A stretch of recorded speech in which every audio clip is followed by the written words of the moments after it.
Sir, आज के कार्यक्रम के बारे में बताइए। आज पटना के दारोगा राय पथ स्थित अंबेडकर सेवा एवं शोध संस्थान में अखिल भारतीय चौहरमल मोर्चा एवं आरक्षण बचाओ SC ST संयुक्त मोर्चा के तत्वाधान में एक राष्ट्रीय सेमिनार का आयोजन किया गया था, जिसका विषय था कैसे बचेगा SC ST का आरक्षण।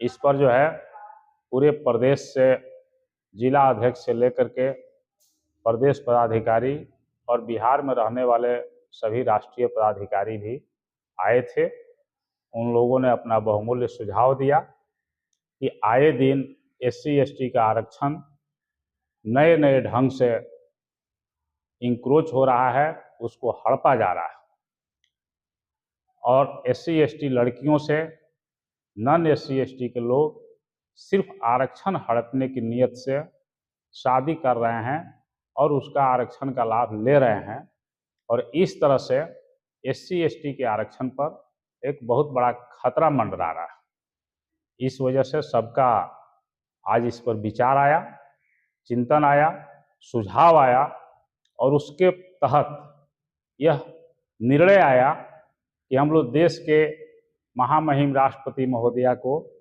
इस तरह का संदेश दिया जाए और चिंता अपनी व्यक्त किया जाए। तो इसलिए उनको एक पत्र लिखा गया कि यह एक तरह से दलितों का आरक्षण हड़पने के लिए दलित लव जिहाद है, इसलिए इस पर तत्काल रोक लगाने के लिए त्राहिमाम संदेश भेजा गया और उसमें मांग की गई कि पार्लियामेंट में एक नया कानून बनाया जाए कि SC ST की लड़की यदि नॉन SC ST से शादी करती है तो उसको आरक्षण का लाभ नहीं मिले।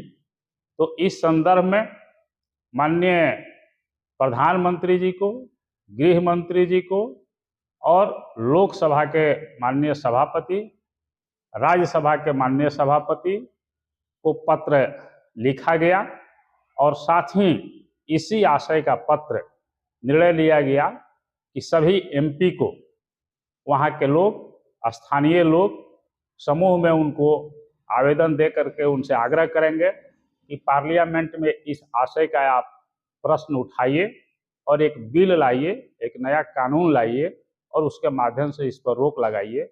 इसी के संदर्भ में आज का यह राष्ट्रीय सेमिनार था।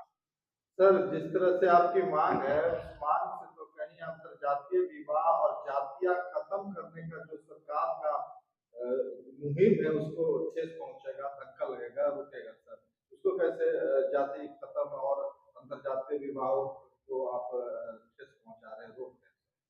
ये बिल्कुल बेतुकी बात है। ये बात करने वाला का ही दिमाग जो है सही नहीं है, बिल्कुल बेतुकी बात कर रहा है।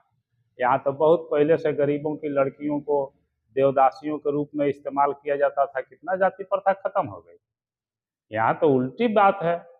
यहाँ तो बल्कि नॉन SC ST की लड़की अगर SC ST से शादी करती है उसमें थोड़ा भेदभाव कम होगा, तो उसमें उसको नियम दे दिया कि उसको आरक्षण का लाभ नहीं मिलेगा, तो वो जिस सुविधा और फायदा के लिए आना चाहती तो उसको ब्रेक लग गया। और इधर आप इधर के लड़कियों को ले जाइएगा, आरक्षण जो है सब दूसरे परिवार में चला जाएगा। यही संविधान की भावना थी क्या? ये तो संविधान की मूल भावना के बिल्कुल विपरीत है।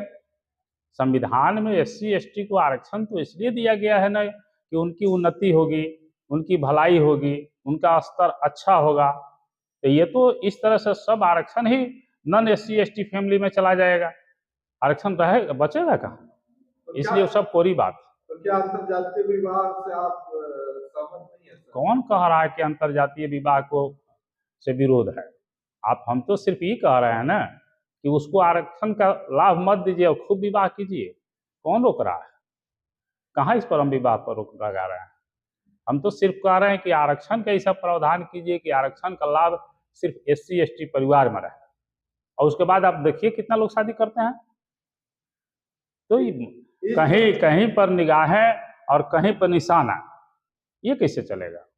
इस सिचुएशन क्रिएट करने में राजनीतिक पार्टी की भूमिका कितनी रहेगी सर, कितनी है? राजनीतिक और गैर राजनीतिक सब लोग की भूमिका है।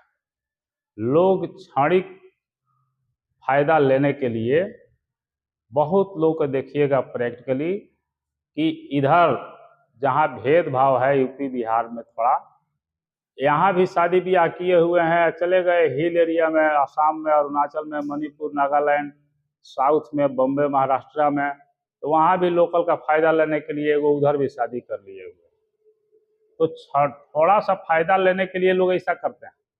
तो एमएलए एमपी की सीट लेने के लिए, मुखिया सरपंच ब्लॉक प्रमुख चेयरमैन की सीट लेने के लिए और सरकारी नौकरी लेने के लिए इसको बड़े पैमाने पर एक योजना के तहत नहीं की जाएगी क्या?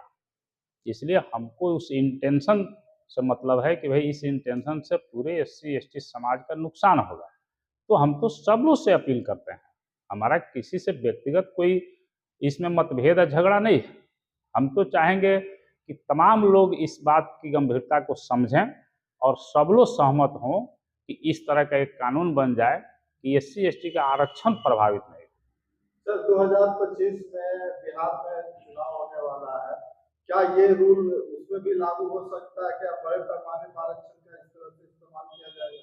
क्या आपको अनुमान है सर, ऐसा भी हो सकता है क्या? अब कहाँ नहीं लागू होगा? अब आप इस बात को कुरेद रहे हैं, तो ये चुनाव की जो बात कर रहे हैं, तो चुनाव में ये देखा गया जमुई में, इस तरह का उदाहरण देखा गया समस्तीपुर में, इस तरह का उदाहरण देखा गया अभी झारखंड विधानसभा चुनाव में चतरा विधानसभा क्षेत्र पर, और यहाँ भी देखा गया। हम लोग का जिला पड़ता है सिवान में, और ये है नेपाल के बॉर्डर पर, एगो झारखंड और बंगाल के बॉर्डर पर, एगो झारखंडे में है। और हम लोग के यहाँ नॉन पॉलिटिकल कार्यकर्ता हमसे पूछ रहा था, कुशवाहा वर्ग का था, कि सर हम लोग के रिश्तेदारी में एगो शेड्यूल कास्ट की लड़की से शादी हुई है, उसको हम लोग दरौली रिजर्व सीट से खड़ा कर सकते हैं? हमने कहा भाई आराम से खड़ा कर सकते हैं। तो आप बात की गंभीरता को समझिए कि जब बड़े लोग गलती करते हैं तो उसका जो है कितना बड़े पैमाने पर उसका प्रचार हो जाता है। यहाँ तो 39 वही सीट है बिहार में विधानसभा का, तो ये हर सीट पर एक क्या कई कई आदमी खड़ा हो सकते हैं। इसी गंभीरता को तो देखना है, और वो नौबत नहीं आवे इसके पहले हम लोग चाहते हैं कि केंद्र सरकार इस पर संज्ञान ले और दूसरे समाज सेवी लोग भी इसमें समर्थन दें। जिन पार्टियों के द्वारा मिस्टेक किया गया है वो पुनरावृत्ति नहीं हो और वो लोग भी साथ दें इसमें, हम तो यही चाहते हैं। सर जिस तरह का आपका मांग है उस तरह से आप ही के विरोध में आप ही के लोग खड़े हो जाएंगे, और इसका मूल जो संविधान में संशोधन के द्वारा इस तरह का प्रावधान, आप अपने लोगों से कैसे इसको कर पाएंगे? कहाँ किसके घर में उसके घर के सदस्य द्वारा विरोध नहीं है, हर घर में घर के आदमी का विरोध है। इसकी वजह से आप जो है सच्चाई कहना बंद कर दीजिएगा। ये सच्चाई समाज के हक में है। जो विरोध करेगा वो व्यक्तिगत फायदा की वजह से विरोध करेगा। समाज के लिए सोचने वाला आदमी तो जी जान देने के लिए तैयार है। अभी सेमिनार था, हम लोग तो सिर्फ राय ले रहे थे, सब लोगों में कितना गुस्सा था वो सारे मीडिया के लोग देखे। आगे की रणनीति क्या होगी सर? आगे की रणनीति हमारी विनम्र अपील है राष्ट्रपति महोदया से और देश के सभी सांसदों से, लोकसभा और राज्यसभा के सभापति महोदय से, माननीय प्रधानमंत्री जी से, माननीय गृह मंत्री जी से, कि आप इसकी गंभीरता को समझें और इस पर एक कानून लाएं ताकि एससी एसटी का और ज़्यादा नुकसान नहीं हो।